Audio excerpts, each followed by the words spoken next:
Hello friends, welcome to our channel current affair updated. This is Devashish Awasthi. जैसे आपको पता होगा 10 AM पे हम एक इंपॉर्टेंट सीरीज चला रहे हैं जहां पर हम topic wise question subject wise questions कर रहे हैं। तो आज हमारा जो सब्जेक्ट है वो है इकोनॉमिक्स। इकोनॉमिक्स के साथ करंट अफेयर्स के मैं आपको कुछ क्वेश्चंस बताने वाला हूं।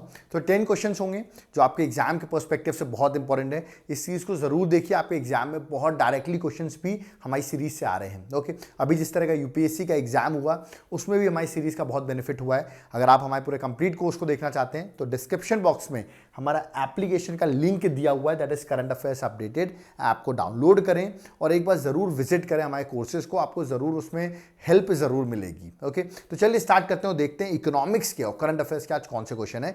मैंने आपको ऑलरेडी बता दिया, ये बात मैं आपको और बता दूं, इकोनॉमिक्स इस बार के प्रीलिम्स में, यूपीएससी के प्रीलिम्स में बड़ा ही इंपॉर्टेंट सब्जेक्ट रहा है। बहुत सारे क्वेश्चन इकोनॉमिक्स पर्सपेक्टिव से आए, इसलिए इकोनॉमिक्स के भी क्वेश्चन करना बहुत जरूरी है। ठीक है, तो चलिए स्टार्ट करते हैं, देखने इकोनॉमिक्स के क्वेश्चन मैंने क्या पूछे हुए हैं। ओके, तो ये पहला क्वेश्चन है मेरा, what is the mandate of KV Kamath committee. याद रखिए, एक इंपॉर्टेंट कमिटी थी जिसको फॉर्म किया था रिजर्व बैंक ऑफ इंडिया ने। ओके, सबसे पहले तो कमेंट बॉक्स में आप मुझे बता दीजिए एट प्रेजेंट आरबीआई के जो गवर्नर है उनका नाम और कौन से नंबर के गवर्नर है, मतलब 30th गवर्नर है, 31st गवर्नर है, ये दोनों आप मुझे कमेंट बॉक्स में मेंशन कर दीजिएगा। हो सकता है अभी जो यूपीपीसीएस का पेपर होने वाला है वहां पर आपको हेल्प मिल जाए इसकी। ओके, तो मैंने आपसे केवी कामत कमेटी के बारे में पूछा, ये कमेटी किससे रिलेटेड है।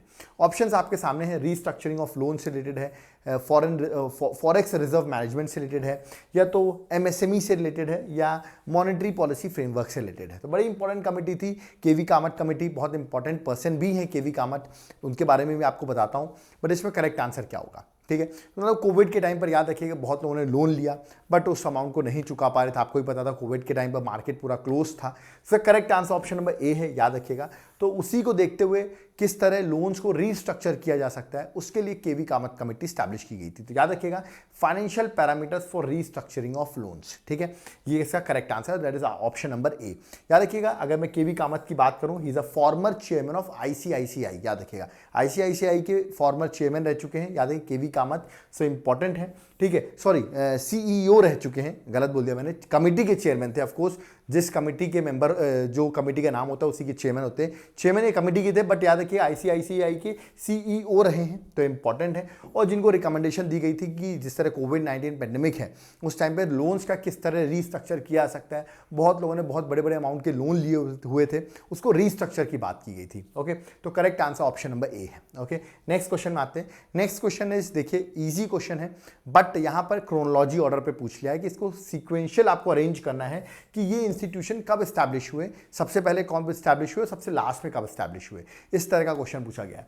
पहला लिखा है IFCI, industrial finance corporation of India. दूसरा है आईसीआईसीआई, ओके, फिर है आईडीबीआई, ओके, एंड नबार्ड लिखा हुआ है। ओके, तो आपको बताना है किस तरह अरेंज किया जाए। अगर आपको नहीं पता, नबार्ड तो सबको पता होगा, 1982 में स्टैब्लिश हुआ था, ठीक है। और आईएफसीआई जो है दैट इज 1948 के अराउंड, जो मुझे याद है 1948 के अराउंड स्टैब्लिश किया गया था।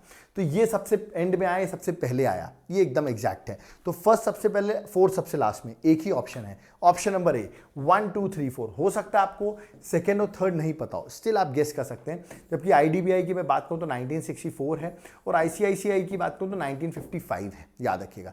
तो इसको अरेंज करेंगे आप तो ये आप आ जाएगा, that is option number A. याद रखिए, ये मैंने यहां पर सारी ईयर लिख रखे हैं, आईएफसीआई 1948, 1955, 1964 और नबार्ड है 1982। तो इस तरह कभी कभी देखिए, ये अब आप सोच सकते हैं स्टैटिक क्वेश्चन है, नबार्ड का फॉर्म हुआ 1982, ये स्टैटिक क्वेश्चन है, बिल्कुल स्टैटिक क्वेश्चन है। बट इसको मैंने अगर क्रोनोलॉजी में अरेंज कर दिया तो यूपीएससी के प्रीलिम्स में क्वेश्चन आ सकता है। ओके, आई होप आपको समझ में आएगा किस तरह हमने क्रोनोलॉजी में अरेंज किया हुआ है। ओके, चलिए नेक्स्ट क्वेश्चन आते हैं, क्वेश्चन नंबर थर्ड। बड़े इंपॉर्टेंट इंस्टीट्यूशन के बारे में पूछा गया है, नॉट फॉर प्रॉफिट ऑर्गेनाइजेशन, जिसका नाम है national payment corporation of India, NPCI. उसके रिगार्डिंग दो स्टेटमेंट दिए गए हैं। पूछा गया कौन सा स्टेटमेंट करेक्ट है, याद रखिए करेक्ट स्टेटमेंट पूछा गया है। पहला स्टेटमेंट है, ये एनपीसीआई जो इनिशिएटिव है ये आरबीआई का इनिशिएटिव है और इंडियन बैंक एसोसिएशन है उनका इनिशिएटिव है, जिसकी वजह से एनपीआईसीआई स्टैब्लिश किया गया है, एनपीसीआई। ओके, और रुपए कार्ड, ये भी आपने सुना होगा, जब प्रधानमंत्री जनधन योजना के बारे में आपने सुना होगा तो रुपए कार्ड बड़ा फेमस हुआ था। तो पूछा गया रुपए कार्ड की जो स्कीम है that has been launched by NPCI. Okay, आपको बताना कौन सा स्टेटमेंट करेक्ट है, 1 only, 2 only, both are correct, या दोनों स्टेटमेंट रॉन्ग है। अगर आपने पढ़ा होगा एनपीसीआई से बहुत बार क्वेश्चन यूपीएससी ऑलरेडी पूछ चुका है। इसका करेक्ट आंसर है that is option number C, both are correct. याद रखिएगा दोनों स्टेटमेंट जो मैंने दिए बिल्कुल ही सही दिए हैं। आप चाहें तो उसको डिटेल में पढ़ भी सकते हैं, एक्सप्लेनेशन हमने यहाँ पर प्रोवाइड कर दिया है। पीडीएफ आपको हमारे व्हाट्सएप ग्रुप पे मिल जाएगी। व्हाट्सएप के लिए आप हमारे डिस्क्रिप्शन बॉक्स में व्हाट्सएप कर सकते हैं, ग्रुप को ज्वाइन करिए, आपको पीडीएफ अवेलेबल हो जाएगी। इसका करेक्ट आंसर था that is option number C. Okay, NPCI बड़ी फेमस ऑर्गेनाइजेशन, एक अम्ब्रेला ऑर्गेनाइजेशन है, याद रखिएगा, डिजिटल पेमेंट से रिलेटेड। ओके, नेक्स्ट है convertibility of rupee. This is very famous question, UPSC already asked lots of time regarding convertibility of rupee. मैंने सीधा पूछा है, अगर आप कन्वर्टेबिलिटी ऑफ रुपी पढ़ेंगे तो उसमें capital account convertibility, current account convertibility, दोनों टाइप की कन्वर्टेबिलिटी पढ़ाई जाती है। तो अभी मैं वो पूरा डिटेल तो नहीं पढ़ा रहा हूं, आपसे सिर्फ ये पूछा हूं कन्वर्टेबिलिटी ऑफ रुपी का मतलब क्या होता है। यहाँ पर 4 स्टेटमेंट आप पढ़ सकते हैं, ठीक है, चारों स्टेटमेंट बहुत आसान है, बट आपको आंसर आना चाहिए। That is very easy question what I have asked, but अगर नहीं पता होगा तो डिफिकल्ट क्वेश्चन हो जाता है।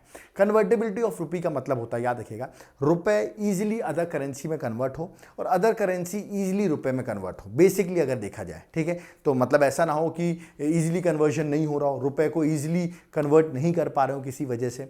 अगर ऐसा नहीं है तो आपकी रुपी जो है वो बड़ा, उसकी कन्वर्टेबिलिटी अच्छी नहीं है फॉर एग्जाम्पल। तो यार कि freely permitting the conversion of rupee to other currency and vice versa, other currency rupee में इजीली कन्वर्ट हो, रुपी करेंसी में अदर करेंसी में कन्वर्ट हो, इजीली कन्वर्ट हो जाए। अगर ऐसा है तो आपके यहाँ क्या है, रुपी कन्वर्टेबल है। याद रखिए रुपी कन्वर्टेबिलिटी अच्छी है, कन्वर्टेबिलिटी ऑफ रुपी है। अब इसमें 2 टाइप की कन्वर्टेबिलिटी होती है, कैपिटल अकाउंट, करंट अकाउंट, वो अभी डिस्कस नहीं कर रहे हैं अपन, बट यार 2 टाइप की कन्वर्टेबिलिटी पढ़ाई जाती है। इसका correct answer that is option number C. Okay, convertibility of rupee लेकिन आपको पता होना चाहिए। ओके, याद रखिएगा जो मैं इकोनॉमिक्स से क्वेश्चन करा रहा हूँ, आप सोचोगे सर इसको पढ़ें कहाँ से, कोई बुक हो, कोई रिसोर्स हो, तो मैं आपको बता दूं, आप हमारे डिस्क्रिप्शन बॉक्स में जाकर एप्लीकेशन को डाउनलोड करिए।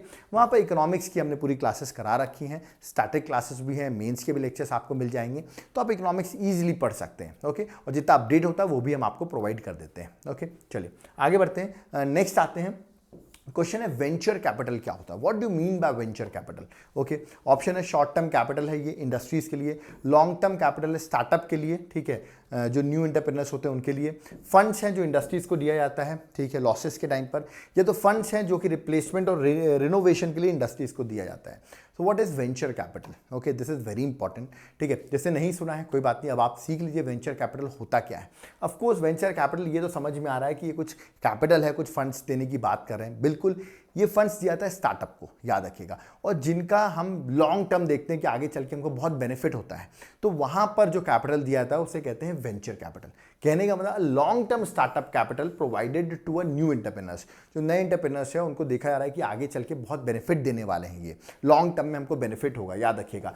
तो उनको जो फंड्स दिया जा रहा है उसे कहते हैं क्या, a long term startup capital provided to a new entrepreneurs. जो नए एंटरप्रेन्योर्स आ रहे हैं, नए आइडियाज लेके आ रहे हैं, उनको कैपिटल की जरूरत पड़ती है, याद रखिएगा, ठीक है। तो वेंचर कैपिटल हम उसे कहते हैं, याद रखिएगा, ठीक है। तो what do mean venture capital, that is very easy, option number B is the correct answer. Okay, इसको जरूर पढ़िए, आप भी नए आइडियाज लेके आ रहे होंगे, नए बिजनेस लेके आ रहे होंगे, तो आपको भी कैपिटल की जरूरत पड़ेगी, पैसे की जरूरत पड़ेगी, अपना बिजनेस स्टार्ट कर पाए, तो वेंचर कैपिटल उसे कहते हैं, लोग इन्वेस्ट करते हैं ऐसे स्टार्टअप्स में। ओके, चलिए नेक्स्ट क्वेश्चन में आते हैं, question number 6। This is very easy question which I could say. यहाँ पे 4 ऑप्शंस लिखे हुए हैं, आपसे पूछा गया है लिक्विड, सबसे ज्यादा लिक्विड एसेट्स कौन सा है वो आपको बताना है, क्रोनोलॉजी ऑर्डर में सबसे ज्यादा लिक्विड कौन है और सबसे लीस्ट लिक्विड कौन है। जैसे लिखा हुआ है यहाँ पर demand deposit, time deposit, saving deposit, currency. बहुत इजी, आई थिंक आप लोगों को demand deposit, current deposit, time deposit, saving deposit, ये सब आपने सुना होगा, ठीक है। नहीं सुना है तो प्लीज़ एक बार ज़रूर पढ़िए, this is very easy what I could say. But economics नहीं पढ़ी होगी तो शायद ये समझ में नहीं आ रहा होगा, बट स्टिल जिनको नहीं भी पढ़ी स्टिल वो अरेंज कर सकते हैं। कैसे, करेंसी जो है वो तो कहेंगे सर सबसे ज़्यादा लिक्विड करेंसी हुआ, तो 4th सबसे ज़्यादा लिक्विड हुआ, तो देखा जाए तो 2 ऑप्शन तो सीधे कट गए, बिल्कुल 4 सबसे ज़्यादा हुआ। अब उसके बाद क्या होगा, उसके बाद क्या डिपॉजिट सबसे ज़्यादा होगा, अब आपके ऑप्शन है सेविंग या डिमांड, तो अगला जो होगा that is what, demand deposit, याद रखिएगा। तो 4 के बाद आएगा 1, ओके, उसके बाद क्या आएगा, दैट इज सबसे लास्ट में क्या है, टाइम डिपॉजिट, याद रखिएगा, जिसको आप फिक्स्ड डिपॉजिट भी कहते हैं। ओके, तो सबसे लास्ट में टाइम डिपॉजिट है, तो देखिए आपने अरेंज कर दिया सबसे लास्ट में, तो देखिए 1 अगर देखा जाए टाइम डिपॉजिट सबसे लास्ट में, 2 सबसे लास्ट में था, तो एक ही ऑप्शन बचा। इन दोनों में अगर आपको नहीं पता, लेट अस सपोज ये पता है सर करेंसी सबसे ज्यादा लिक्विड है और सबसे एफडी जो होती है, जिसे हम टाइम डिपॉजिट भी कहते हैं, फिक्स डिपॉजिट जिसको कहते हैं, फिक्स डिपॉजिट को ही टाइम डिपॉजिट कहते हैं। ओके, वो सबसे लीस्ट है सर, वो है लिक्विड है यहाँ पर। तो देखा जाए तो सबसे लास्ट में आपने 2 रखा, सबसे स्टार्टिंग में 4, और ये एक ही लौते ऑप्शन में, that is option number D में, याद रखिएगा। उसके बाद आएगा 1, उसके बाद आएगा 3। 1 मतलब that is your demand deposit, और उसका आएगा सेविंग, और लास्ट में आएगा क्या, दैट इज टाइम डिपॉजिट। तो मैंने अकॉर्डिंग टू लिक्विडिटी, याद रखिए, इसको अरेंज किया।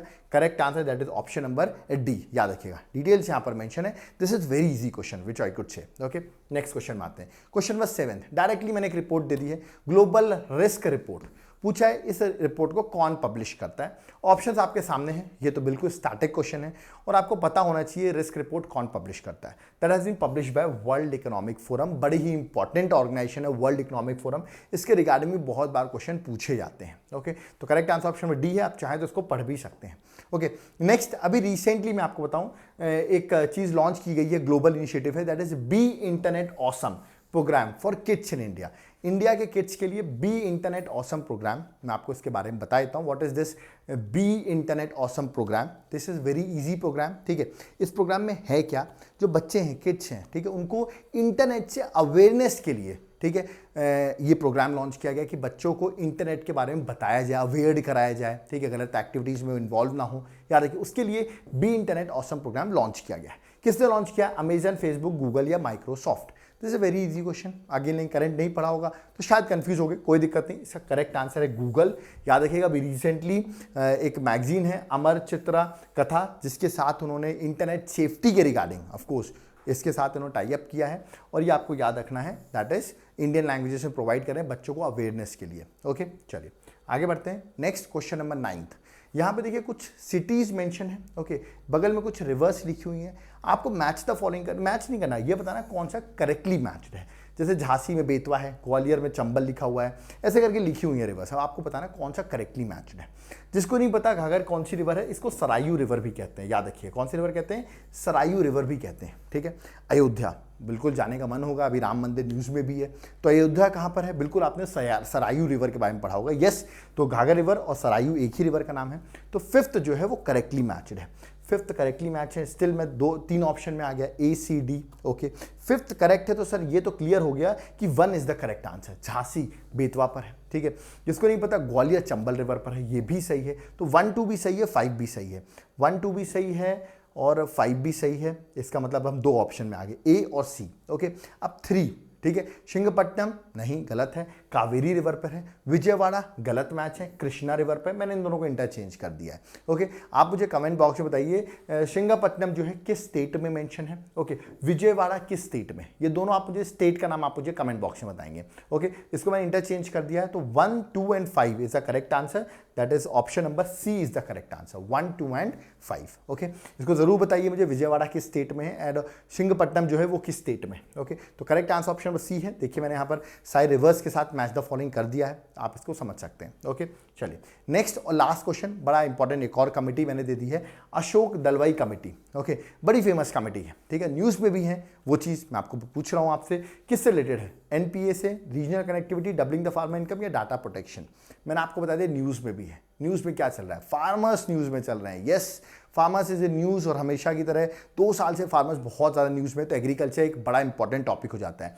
इसका correct answer that is option number C, doubling the farmers income. याद रखिएगा, C answer, Ashok Dalwai committee is related to doubling the farmer income. ये आपको याद रखना है। Correct answer option number C, इसको आप डिटेल में भी पढ़ सकते हैं। ओके, तो आपने देखा होगा मैंने 10 क्वेश्चन कवर किए। ठीक है, ये इकोनॉमिक्स पर्सपेक्टिव से क्वेश्चन थे। ऑफकोर्स कुछ करंट ऐड किया हुआ है, बट इकोनॉमिक्स करंट से बहुत ज़्यादा इंपॉर्टेंट हो जाती है। ओके, अगर आप हमारा कंप्लीट कोर्स देखना चाहते हैं, इकोनॉमिक्स नहीं कंप्लीट कोर्स, गाइडेंस उसमें लेना चाहते हैं किस तरह प्रिपरेशन करें, अगर आपने एग्जाम दिया भी, आप बड़े डिमोटिवेटेड भी हुए एग्जाम देके, मान लीजिए आपने कहीं से प्रिपरेशन की होगी, बड़ा फ्रेश स्टार्ट करना चाहते हैं वापस अगले साल जो जून में पेपर होने वाला है, जिसके लिए 7 मंथ्स ही बचे हुए हैं, उसको आप सीरियसली अपना अटेम्प्ट देना चाहते हैं और उसके लिए तैयारी करना चाहते हैं, तो एक बार एप्लीकेशन को जरूर विजिट करो। कॉल भी कर सकते हो, हमारा जो कोर्स है बड़ा इंपॉर्टेंट कोर्स होगा। आपको हमने ऑलरेडी इस पर एक लेक्चर बनाया था जो हमारे इस साल का प्रीलिम्स हुआ है, किस तरह हमारे कोर्स से इतने क्वेश्चन आए थे। आपको बहुत ज़्यादा एडवांटेज मिलेगी। कोई डाउट क्वेरी है, हम ज़रूर आपको पर्सनल लेवल पे हेल्प करेंगे कि आप किस तरह प्रिपरेशन वापस स्टार्ट कर सकते हो। तो आप हमारा कोर्स ज्वाइन करेंगे तो ऑफकोर्स हम आपको पर्सनल लेवल पे भी गाइड करेंगे। सो एक बार जाकर एप्लीकेशन को डाउनलोड जरूर कर लो, आपको मेरा गारंटी है कि आपको बहुत ज़्यादा हेल्प मिलेगी उसमें। ओके, तो याद रखिएगा सीरियस एस्पिरेंट के लिए मैं ये बात बता रहा हूँ, अगर आप सीरियस हैं अपने एग्जाम्स को लेके, नेक्स्ट अटेम्प्ट आपको किसी भी हालत में क्रैक करना है तो एक बार एप्लीकेशन को विजिट जरूर करें, ऐप को जरूर डाउनलोड करें। ओके, क्वेश्चंस आपने देखे होंगे यहाँ पे, मैंने बहुत जैसे भी क्वेश्चंस लिए, अगर आपको पसंद आ रहे हो तो वीडियो को लाइक जरूर कर दें। फर्स्ट टाइम चैनल में आओ, चैनल को सब्सक्राइब जरूर कर लो, क्योंकि आपको आप देख रहे हैं लेक्चर में 16th लेक्चर है, इससे पहले भी 15 लेक्चर आ चुके हैं सब्जेक्ट वाइज। तो आप देख रहे हैं किस लेवल के हम क्वेश्चंस करा रहे हैं, आपको बहुत ज़्यादा हेल्प मिलेगी आपके कमिंग एग्जाम्स में। ओके, और कोई डाउट क्वेरी है तो कमेंट बॉक्स में ज़रूर मेंशन करिए, हम आपके कमेंट ज़रूर रीड करेंगे। और स्टिल जो मैंने आपसे क्वेश्चंस पूछे उनको भी कमेंट बॉक्स में कमेंट करिए, हम वो भी कमेंट आपके रीड करेंगे। Thank you.